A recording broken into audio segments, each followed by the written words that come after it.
actually looked back on my notes and realized I've missed a couple of other stories. I'm probably not going to bring them up now. I'll bring them up at the end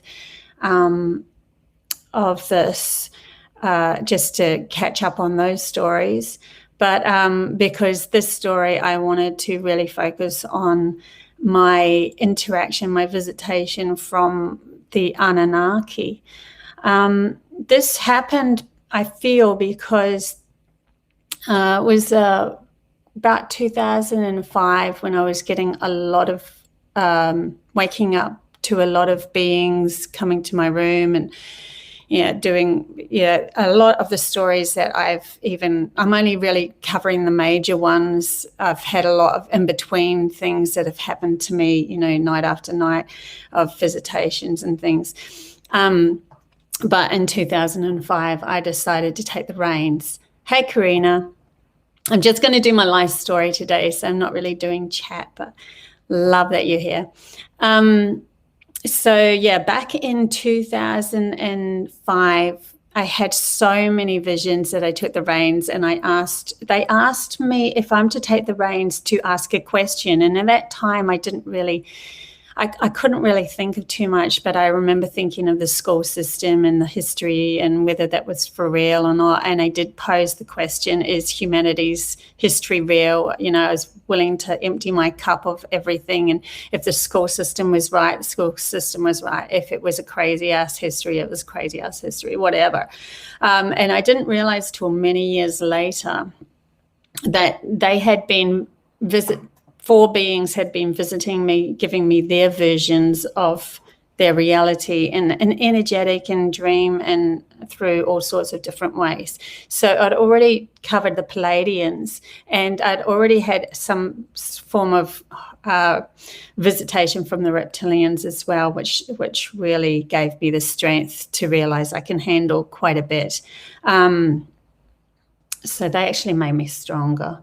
But now we're going to talk about the Anunnaki visit. So, and after this was the Lyran visit. So they are the four beings that had major interaction with our history. And I was told, they changed our DNA. They gave us the illusion of false gods and stuff so that we could carry on. And nothing was done in an evil kind of a manner. It was actually done you could say it was, because humanity did lose themselves in the last thousands of years. But there is a bigger picture here. Let's put it that way. Okay, let's get to the story of what happened to me anyway. I can only come from my own what had actually happened, so... I've been going over a couple of dates, and I've been trying to figure out a few things because they asked me to write down a lot of this stuff. So what I'm going to start off with is it would have been in 2000 and end of 2013. Before that, it would have been around early 2000s to I can't quite find this date, to about 2004, 5, something around there.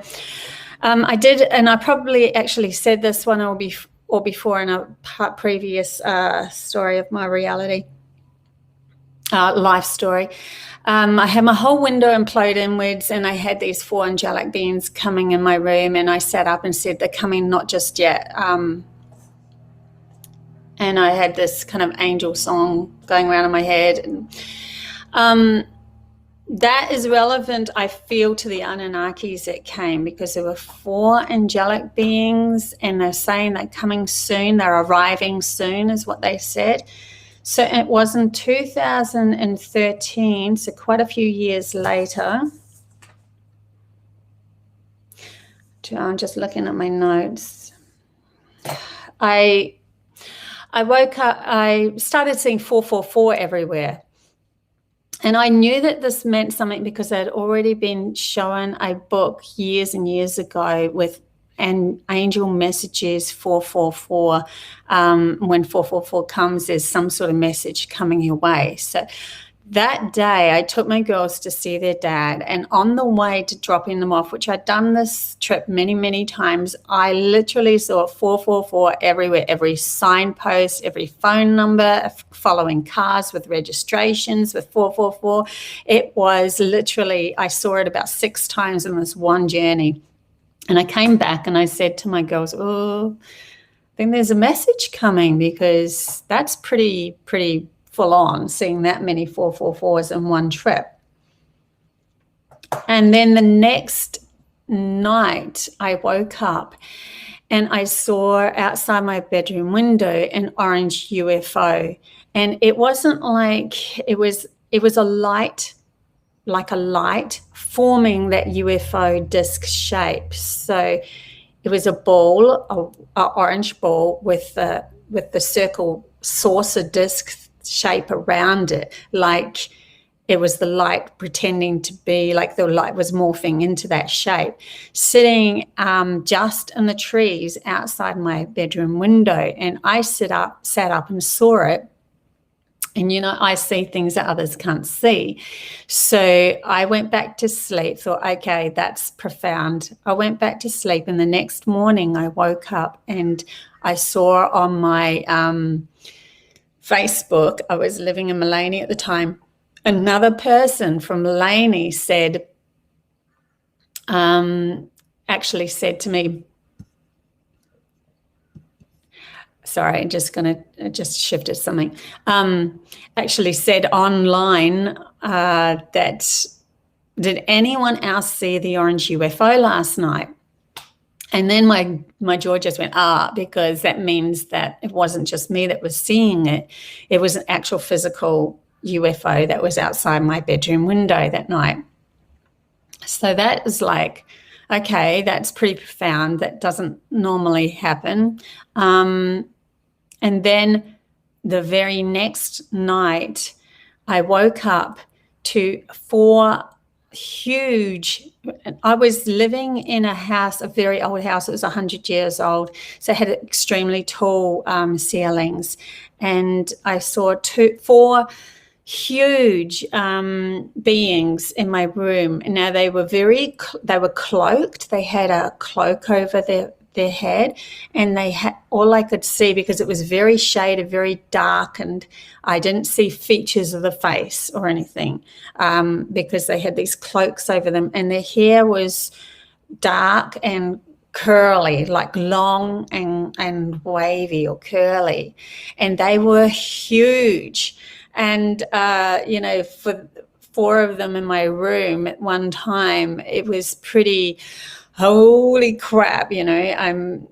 I actually sat up in bed, and the weirdest thing, they kind of got in my head, because I did have a side lamp that I could flick on. Now, I know within myself, if I can get myself out of the alpha state, the theta alpha state that I'm in when I see these visions, I can do that by flicking on a light switch, and it brings my awareness to beta state, which is, you know, waking state. And then they usually disappear, these beings. So first thing I do when I see something that's quite whoa, is to reach for my light. But very strangely, it was like I didn't know about my light anymore on the side dresser. And the only thing I could think of is to get to the light switch that was behind these 4 beings. And I do believe this was kind of a test of theirs, to see if I was out of my own fear enough to be able to handle their messages and their arrival and all of that sort of stuff. So I actually did stand up, and I went through the 4 beings, and I said, excuse me, you know, very politely and in a bit of a timid way, excuse me, I need to get to this light. And I switched on the light behind them. And yes, they did disappear in the bright light. So then after that, I was like, oh, wow, that was huge. It would have been a few weeks later. No, actually, I'm going to step back from that. There was, after that, 4 beings in my room. I'm kind of jumping a little bit because it was quite a while ago. I was led to a prophecy. And so this happened in September of 2013. And I was led to a prophecy, which I'm not religious at all, but I will follow the guidance that they take me through. And that's just what I do. So the prophecy was Kaduri's prophecy of Israel Prime Minister Ariel Sharon. And Kaduri's prophecy, he had left a message concerning the arrival, and this is why I'm like, okay, the arrival of the Messiah. So I followed this prophecy, and it said something in the vein of, when the Israel Prime Minister Ariel Sharon, who was already in a coma, would die. Now, he prophesied this before Ariel Sharon went into a coma. Then the Messiah, return of the Messiah would happen. Now, at that time, Ariel Sharon was still in a coma. But I'm like, he's going to die very soon. And he was in a coma, I think from 2006. He was in a coma for a very long time. I knew he was going to die soon because I knew that that prophecy was being fulfilled by these returning of the Anunnaki. I just knew that. I know it doesn't probably make sense, Messiah, Anunnaki, what the, and I didn't know much more about it than what I'm telling you right now. It's just how I felt. And then that following year, 11th of January, so only a few months later, that 11th of January was actually my daughter's dad and when we actually got married, the day we got married. So that's interesting. On the 11th of January, 2014, he passed over. So it was only a few months after I saw these Anunnaki. And then I was a few weeks later outside. We used to stargaze. I used to take my girls out to stargaze. And this night, because I was a little worried about everything, and I had been waking up after that visitation, I knew that they were still working with me, and I've been waking up where you can't move, and it was kind of frightening for me. I don't like that feeling at all.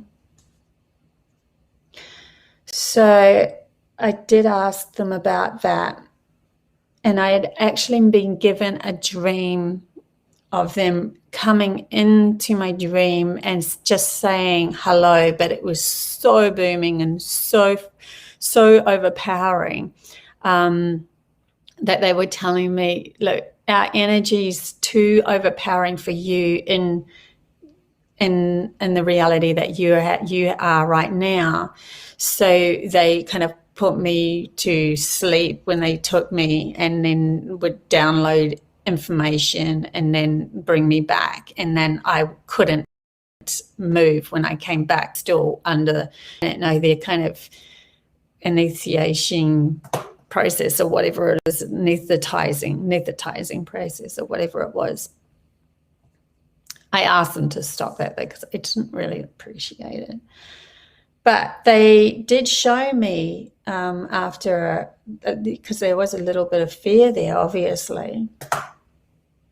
When I went outside to do some stargazing with my daughters, we saw over our house this massive cloud coming down over the house, and it was just like mist. Like, you know, if you see a cloud at night, it's a little lighter than the dark sky. But it came down and then like a mist, and then it raised up, and it was coming down, and then it was hanging in the sky, but we could see it as a rectangle, a massive rectangle. This went from one side of the sky to the other side of the sky, and we could see it as, you know, the edges of it. It was a rectangle cloud mist. It was the most bizarrest thing. It was kind of like if someone shone a big huge torch out, like one of those beaming lights, out to the sky, but we didn't see it where it came from because it was hanging in the sky, and you could see both edges in just this massive rectangle. And it just hovered there for ages. And then after about 20 minutes or so, it started to taper off at one end, and it went towards the sea.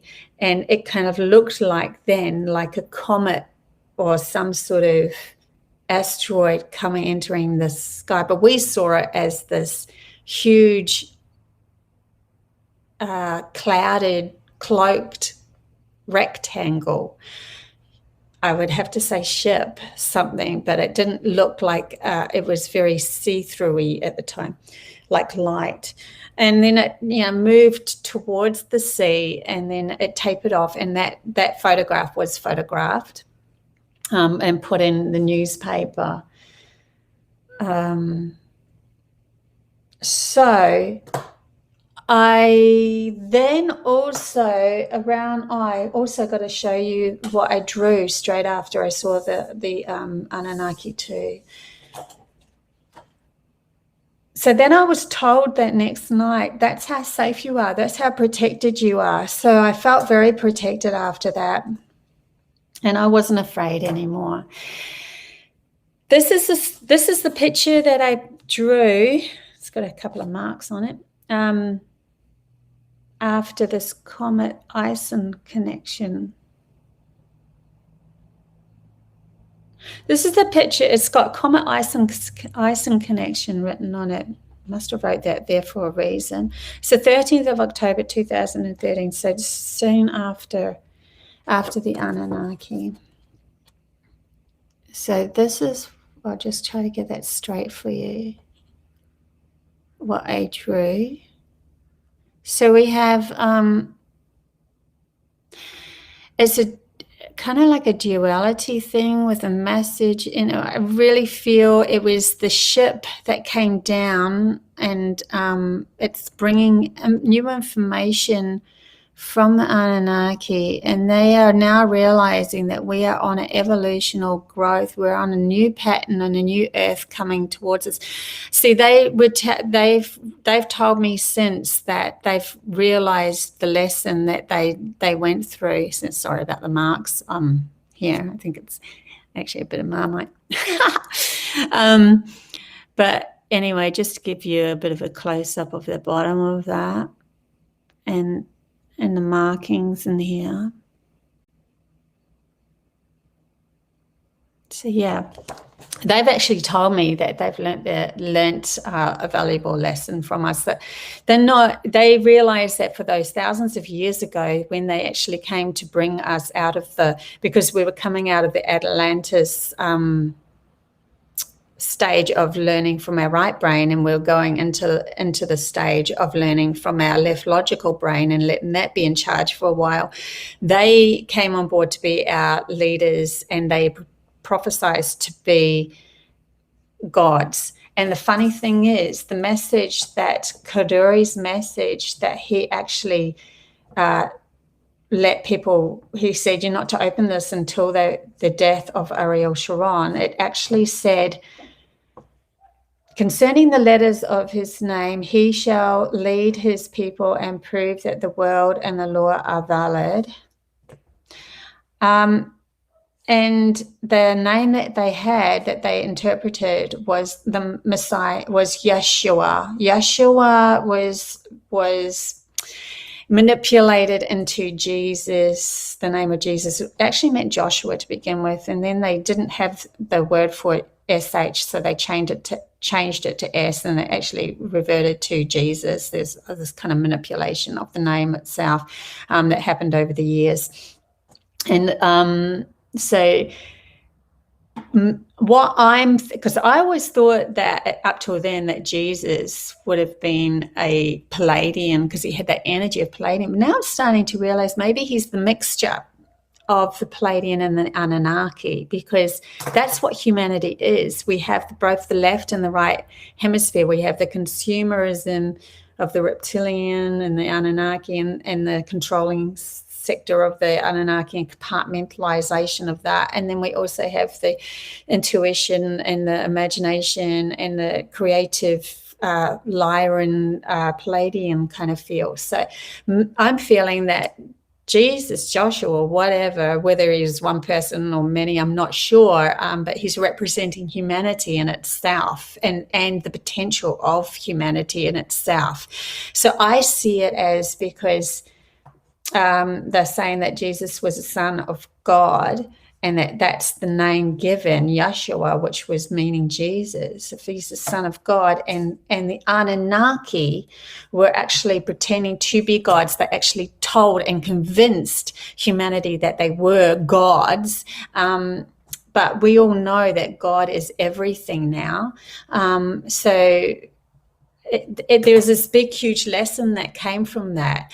And the Anunnaki now realized, when they came back and they were telling me their story, that they realized there's this evolutional process of integrating that intuitive, creative side of everything with the logical compartmentalization, creating the story, that coming together and working in harmony as a yin-yang kind of a thing actually gives us the spark of God itself to create something completely new and different on Earth in itself. So that's the profound message that I got from all of that.